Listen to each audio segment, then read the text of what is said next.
Guys MC പറഞ്ഞ timing ആണ് നമ്മളിന്ന് കാണാൻ പോകുന്നത്. ടൈമിംഗ് ഇപ്പോൾ വെച്ചിട്ടുണ്ട്. അപ്പോൾ ടൈമിംഗ് മാർക്കും കാര്യങ്ങളൊക്കെ കാണിച്ചു തരാം. അപ്പം നമ്മളെ TDCന്ന് എഴുതിക്കണുണ്ടല്ലേ, ആ മാർക്ക് ഇതാ ഈ ഡോട്ടിൽ വയ്ക്കണം. അതാണ് ക്രാങ്കിൻ്റെ മാർക്ക്. അത് വെച്ച് ഇങ്ങോട്ട് വരുമ്പം പമ്പാണ്.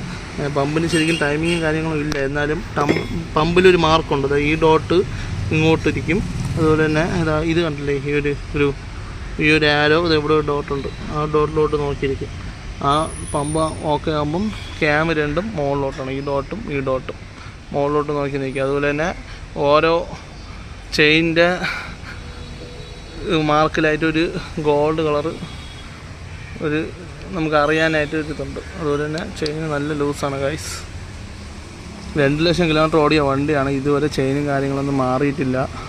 ഫസ്റ്റ് ടൈമാണ് ടൈമിങ് മാറുന്നത് ഈ വണ്ടിക്ക്. അപ്പം ഓയിൽ ലീക്കും കാര്യങ്ങളെല്ലാം ഉണ്ട്.